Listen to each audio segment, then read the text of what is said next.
Hello students, मैं तरिंदर खडूका आज आपके लिए class 10th mathematics chapter 4 exercise 4.2 लेके आया हूँ। इसमें हम सीखेंगे कि फैक्टराइजेशन कैसे की जाती है और एक्स की वैल्यूज़ यानी कि रूट्स कैसे निकाली जाती हैं। मैं तरिंदर खडूक आज आपके लिए class 10th mathematics chapter 4 quadratic equation की सेकंड एक्सरसाइज लेके आया हूँ। यहाँ पर हम स्प्लिटिंग द मिडिल टर्म यानी फैक्टराइजेशन यूज़ करके एक्स की वैल्यूज़ यानी कि रूट्स फाइंड आउट करते हैं। तो एक बात जान लीजिए कि इसके लिए मेथड क्या है, क्या तरीके हैं। तो हर एक quadratic equation A x square plus B x plus c equals to 0 के फॉर्म में होती है। हम क्या करते हैं, ए और सी के कोफिशिएंट्स को मल्टीप्लाई करते हैं, ए सी आ गया, और बी को ऐसे दो टुकड़ों में ब्रेक करते हैं जिनको अगर मैं ऐड करूं तो बी आए और मल्टीप्लाई करूं तो ए सी आए, तो ई प्लस डी लिख सकते हैं आप। यहाँ ध्यान देने की बात यह है कि कुछ रूल्स हैं इसमें, करना तो यही है हमेशा, तो हमेशा एडिशन नहीं आएगा। अगर मेरे पास ए सी यानी कि पॉजिटिव है तो एडिशन आएगा। अगर मान लीजिए ये कुछ इस तरीके से है इक्वेशन, ए x square plus B x plus minus C आ जाए फॉर एग्जाम्पल, तो यहाँ पर जब आप मल्टीप्लाई करेंगे तो माइनस ए सी आएगा। अब आप बी को कुछ ऐसा ब्रेक करेंगे कि जैसे ई माइनस डी की फॉर्म में आए, ठीक है, ई माइनस डी की फॉर्म में, क्योंकि इसमें नेगेटिव है। अच्छा, अब सवाल ये उठता है कि जो ई है यानी कि जो बड़ा नंबर है, इसका सिंबल क्या रहेगा। इसका सिंबल डिपेंड्स करता है ये वाली टर्म के सिंबल पे। अगर ये जैसे प्लस का बी है तो ई पॉजिटिव और डी नेगेटिव, ठीक है, बड़ी टर्म पॉजिटिव छोटी नेगेटिव।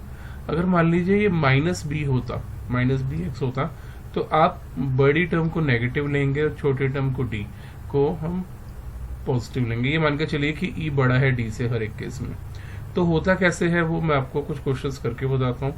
हम चलते हैं एक्सरसाइज पे। तो स्टूडेंट, एक्सरसाइज 4.2 का फर्स्ट क्वेश्चन आपके सामने है, x square minus 3x minus 10। जैसे कि मैंने आपको इनिशियली बताया है कि आपको क्या करना है, एक्स स्क्वायर का कोफिशिएंट जो कि यहाँ पे 1 है और कांस्टेंट नंबर जो कि माइनस 10 है, इन्हें मल्टीप्लाई करना है। मेरे पास क्या आएगा, माइनस 10 ही आएगा।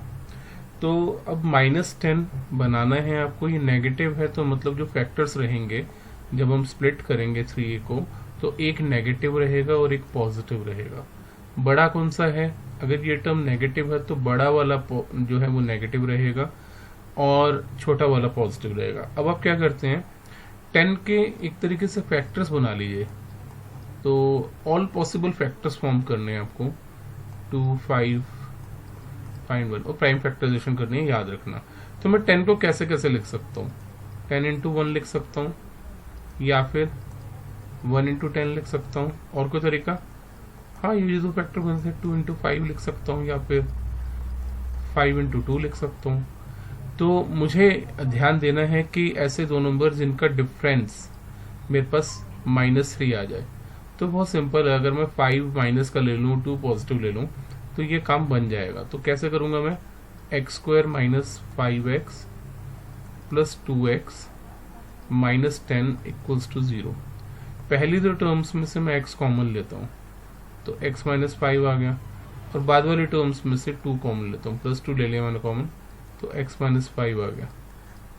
तो x प्लस 2 और x minus 5 equals to 0। Either x equals to -2 और x इक्वल्स टू 5, क्योंकि या तो ये टर्म 0 के इक्वल है, ये टर्म 0 के इक्वल है। तो इससे मेरे को x और दोनों वैल्यूज मिल गई, दोनों रूट्स मिल गए। क्वेश्चन नंबर 1 के सेकंड पार्ट में अगर आप लें, एक्स स्क्वायर का कोफिशिएंट है 2 और कांस्टेंट का है -6, तो ये -12 आ रहा है। क्लियर है कि एक फैक्टर नेगेटिव बनेगा और एक पॉजिटिव बनेगा, और बीच का टर्म क्योंकि नेगेटिव है तो बड़ा फैक्टर जो है वो नेगेटिव बनेगा।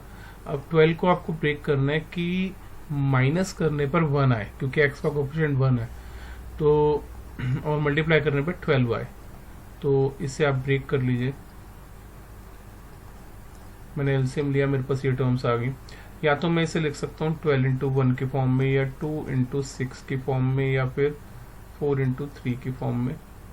तो ये दो बनते हैं, आगे पीछे करके भी यही बनेंगे, 1 इंटू 12 करें, 6 इंटू 2 करें, या 3 इंटू 4 करें।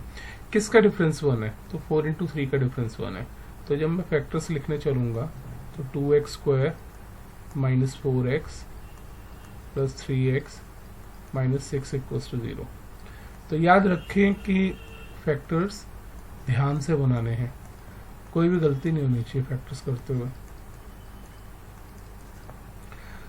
पहली दो टर्म्स में से मैंने 2x कॉमन लिया और फिर 3 लिया, और अब x माइनस 2 पूरे में से कॉमन आ जाएगा, तो मेरे पास बचा है 2x plus 3 equals to 0। Either x minus 2 equals to 0, that means x equals to 2, और 2x प्लस 3 इक्वल्स टू 0, यानी कि x equals to minus 3/2। So question first के थर्ड पार्ट में अब आपके पास जो टर्म्स हैं वो है √2 मल्टीप्लाई 5√2। तो इनका मल्टीप्लीकेशन 10 आएगा। 10 के फैक्टर्स अगर आप बनाएं तो बहुत सिंपल सा फैक्टर है, 2 and 5, तो 2 प्लस 5 इज 7, क्योंकि एडिशन है, क्योंकि लास्ट टर्म जो है दोनों पहली और लास्ट वो दोनों ही पॉजिटिव है, तो आपको ऐड करना है, सब्ट्रैक्ट नहीं करना। तो 5 प्लस 2 इज 7 और बीच में 7 है ही, तो ये बहुत सिंपल से फैक्टर्स हैं। √2x² plus 2x plus 5x plus 5√2। पहली दो टर्म्स में से आप √2x कॉमन ले सकते हैं, यहाँ बचेगा x प्लस √2, और पीछे वाली दो में से आप 5 कॉमन ले सकते हैं, ये भी बचेगा x प्लस √2। पूरे में से आप x प्लस √2 कॉमन ले सकते हैं, आपके पास बचेगा √2x प्लस 5। अब या तो x प्लस √2 जो है वो 0, यानी कि x इक्वल्स टू माइनस √2, एक आंसर आपका ये आ गया। दूसरा आपका √2x प्लस 5 0 के इक्वल, यानी कि √2x जो है वो माइनस 5 है, x equals to minus 5/√2। Question first के फोर्थ पार्ट में आपके पास ये टर्म्स हैं, थोड़ा सा फ्रैक्शन तंग कर सकता है, इसलिए मेरी जो ट्रिक है वो ये है कि इसे पहले स्टेप में ही 8 से मल्टीप्लाई कर दो, ताकि डिनोमिनेटर में टर्म्स ना रहें और आप प्रॉपरली क्वाड्रेटिक इक्वेशन बना पाओ, इसे कर पाओ इजीली। तो ये आपका काम आसान कर देगा जो स्टेप मैंने आपको बताया। अच्छा, अब 16 इंटू 1 तो खैर 16 ही रहेगा। अब आपको फैक्टर्स करने हैं 16 के, जो कि सम करने पर 8 आ जाए। तो 16 के क्या फैक्टर्स बनेंगे? प्राइम फैक्टराइजेशन अगर मैं करता हूं तो मेरे पास आते हैं, तो 2 to the 4 8 16, या फिर मैं से 4 into 4 लिख सकता हूँ। 4 into 4 16 होता है, और 4 plus 4 भी 8 होता है, तो मैं इसे लिख सकता हूँ 16x² minus 4x minus 4x plus 1 equals 0। आप कहोगे मैं तो एडिशन के लिए बोल रहा था, तो यहाँ सब्ट्रैक्शन क्यों है? डिपेंड्स कि बीच वाली टर्म क्या है, नेगेटिव था तो दोनों नेगेटिव आ गए। सिंपल सी कहानी है, अगर लास्ट और फर्स्ट टर्म को मल्टीप्लाई करने पर पॉजिटिव टर्म आती है तो दोनों बीच की टर्म जो स्प्लिट करते हैं उसके सिंबल्स सेम रहते हैं। अगर ये प्लस के होते हैं तो दोनों प्लस के होते हैं, और ये माइनस की है तो दोनों माइनस के आएंगे। अब आप 4x कॉमन ले सकते हो, 4x माइनस 1 बच जाएगा, माइनस 1 कॉमन ले लो, 4x माइनस 1 इक्वल्स टू 0। तो 4x minus 1 and 4x minus 1 equals to 0। तो x की जो दोनों वैल्यूज आएंगी वो 1/4 और 1/4 ही आएंगी। क्वेश्चन नंबर 1 के 5th पार्ट में आपके पास इक्वेशन सामने हैं, आप इसमें वही करेंगे 100 into 1 is 100। इस तरह से ब्रेक करना है 20 को कि ऐड करने पर 20 आए, मल्टीप्लाई करने पर 100 आए, तो सिंपल है 10 into 10, और तो कुछ हो नहीं सकता। तो 10x माइनस 10x प्लस 1, पहली दो टर्म्स में से आप 10x कॉमन ले सकते हैं, आपके पास बचेगा 10x माइनस 1, और बाद वाली में से आप माइनस 1 कॉमन ले सकते हैं, तो 10x माइनस 1। अच्छा, पूरे में से आप 10x माइनस 1 कॉमन ले सकते हैं, बचेगा भी 10x माइनस 1 इक्वल्स टू 0। तो x की जो दोनों वैल्यूज हैं वो 1/10 ही आएंगी। क्वेश्चन नंबर 2 में पूछा गया कि एग्जाम्पल 1 की जो दो इक्वेशन है दोनों को सॉल्व करिए। तो पहली इक्वेशन है x² माइनस 45x प्लस 324। तो अगर मैं इसके फैक्टर्स करूं तो मेरे पास बनेंगे minus 36 minus 9 plus 324 equals to 0। कैसे किया हमने 324 के फैक्टर्स बना के इसे सॉल्व किया। तो x कॉमन ले लूँ तो x माइनस 36, क्योंकि अगर आप देखें तो 36 9 द 324 होता है, 36 प्लस 9 जो होता है वो आपका 45 होता है। तो ये सेटिस्फाई कर रहा है इक्वेशन को। तो x माइनस 36 और x minus 9 equals to 0, either x equals to 36 और x इक्वल्स टू 9। तो ये दो आंसर्स हैं आपके। क्वेश्चन नंबर सेकंड के सेकंड पार्ट में आपके पास इक्वेशन है x square minus 55x plus 750 equals to 0। तो 1 इंटू 750 आपके पास रहेगा 750, और 750 के अगर आप फैक्टर्स बनाएंगे तो आपके पास 3 से 250, अगेन 2 से 125, 5 से 25, 5 से 5। तो ये फैक्टर्स बन गए। अगर आप इसे ब्रेक करना चाहें तो आपके पास 25 इंटू 30 बन सकता है, जो कि पॉसिबल फैक्टर्स हैं और जिनका सम 55 है। तो minus 30x minus 25x plus 750 equals to 0। पहली दो टर्म्स में से आप x कॉमन ले सकते हो, x माइनस 30, और पीछे वाले में से 25 कॉमन ले सकते हो। तो आपके पास x minus 30 and x minus 25 आ रहा है, यानी कि x इक्वल्स टू 30 या फिर x equals to 25। Question number 3 आपसे बोलता है find two numbers whose sum is 27 and product is 182। तो आप क्या करते हैं, आप लेते हैं लेट वन नंबर बी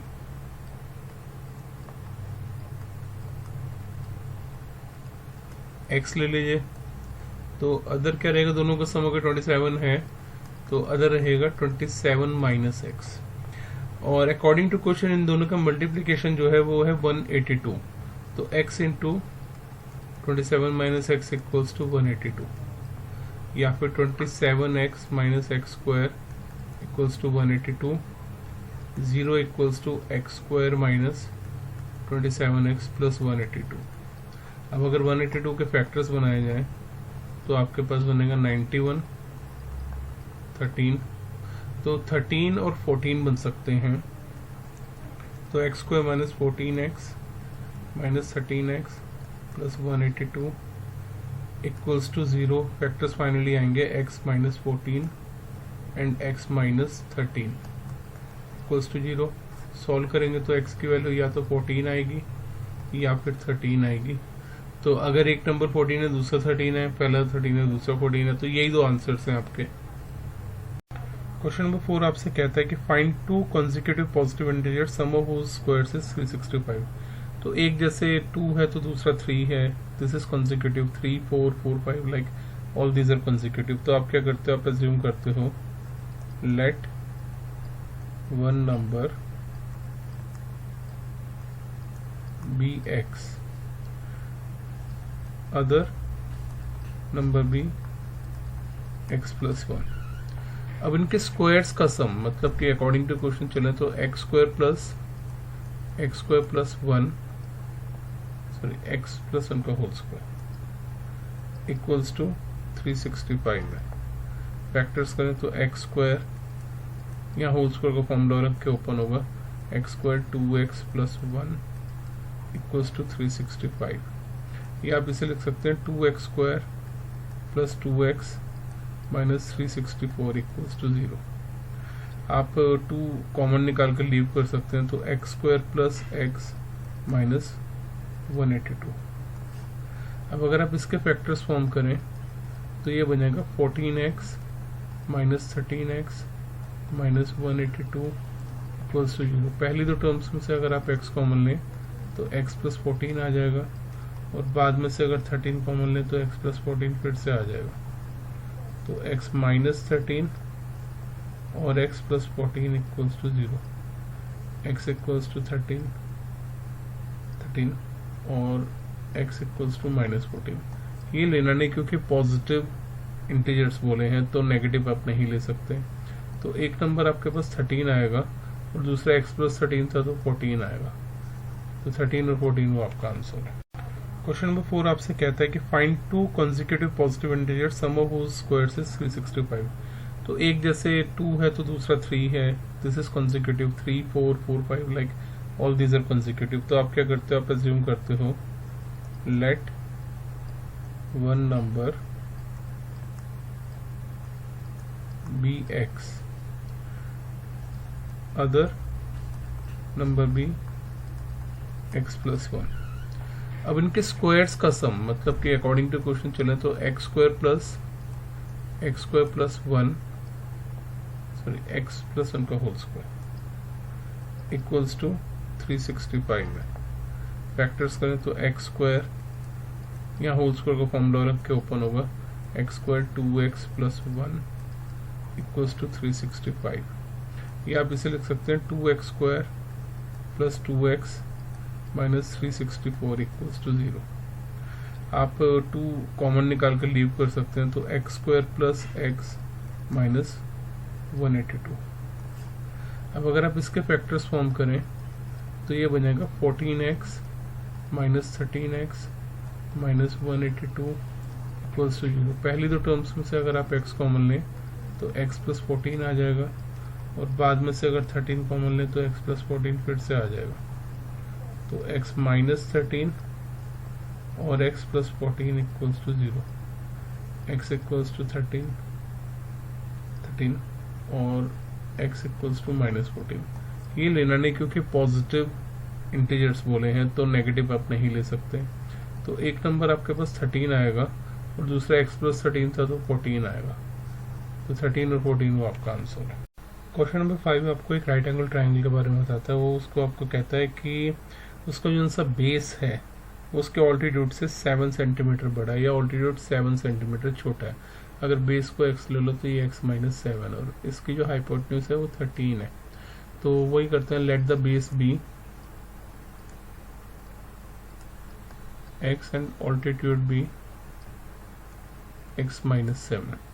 ठीक है, तो बाय पाइथागोरस थ्योरम हम कह सकते हैं कि x का स्क्वायर प्लस x माइनस 7 का स्क्वायर इक्वल्स टू 13 का स्क्वायर रहेगा।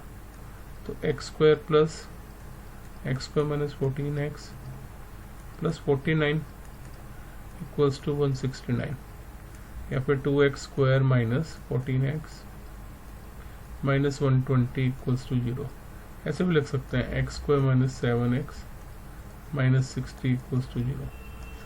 अब इसको स्प्लिटिंग नोटेटम से करेंगे तो आपके पास x square minus 12x plus 5x minus 60 equals to 0 आएगा। एक नेगेटिव पॉजिटिव इसलिए क्योंकि लास्ट टर्म नेगेटिव थी और फर्स्ट टर्म पॉजिटिव थी, मल्टीप्लाई करके नेगेटिव आएगा। कोई मेथड जो मैंने आपको बताया है, तो आप इसमें से x कॉमन ले लीजिए, x माइनस 12 आ जाएगा, प्लस 5 कॉमन लीजिए, x माइनस 12 आ जाएगा। तो x माइनस 12 इक्वल्स टू 0, या फिर x प्लस 5 इक्वल्स टू 0। तो नेगेटिव तो कोई साइड हो नहीं सकती, तो x इक्वल्स टू 12 और x माइनस 7 इक्वल्स टू 5। तो यही आपका आंसर है। तो क्वेश्चन नंबर 6 आपसे कहता है कि cottage industry produce a certain number of poetry articles in a day. It was observed that on a particular day the cost of production of each article was 3 more than twice the number of article produced on that date. If the total cost of the production on that day was rupees 90, find the number of the article produced on the cost of the each article. मतलब ये कहना चाह रहा है कि आप जितने भी आर्टिकल्स प्रोड्यूस करते हो किसी दिन पे, उनकी कॉस्ट उनकी ट्वाइस से 3 ज़्यादा होती है। तो आप ले लो let the article produced be x और let the cost of each article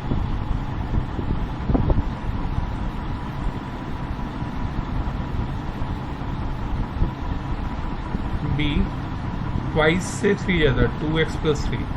according to question अगर आप चलें तो ये x into 2x plus 3 equals to 90 rupees है। इसे अगर आप सॉल्व कर लें 2x square plus 3x minus 90 equals to 0 आ जाएगा। और स्प्लिटिंग नंबर करें तो 180 के ऐसे फैक्टर्स बनाने हैं कि सब्ट्रैक्ट करने पर 3 आए। तो 2x square plus 15x minus 12 x minus 90 equals to 0। इसमें से आप x कॉमन ले सकते हैं, 2x प्लस 15 रह जाएगा, और यहाँ से 6 कॉमन ले सकते हैं तो 2x प्लस 15 रह जाएगा। तो x माइनस 6 इक्वल्स टू 0 या फिर x equals to minus 15/2। Negative value किसी की भी हो नहीं सकती, ना प्रोडक्शन हो सकती है। तो प्रोडक्शन है आपके पास 6 आर्टिकल्स और प्राइस है आपके पास 2 इंटू 6 प्लस 3 मतलब ₹15 पर आर्टिकल। तो ये थी एक्सरसाइज 4.2। मैंने इसके आपको नॉर्मल क्वेश्चन और वर्ड प्रॉब्लम दोनों समझा दिए हैं। अब आप अच्छे से समझ गए होंगे कि फैक्टराइजेशन का क्या मेथड है और आप इजीली कर पाएंगे क्योंकि मैंने बहुत अच्छे से खोल के दिखाया है। मेरे वीडियोस को लाइक कीजिए, चैनल को सब्सक्राइब कीजिए और जितना ज़्यादा से ज़्यादा हो सके अपने फ्रेंड्स के साथ शेयर कीजिए ताकि सबका फ़ायदा हो सके। मैं नेक्स्ट वीडियो बहुत जल्दी लेके आऊँगा। Thank you very much.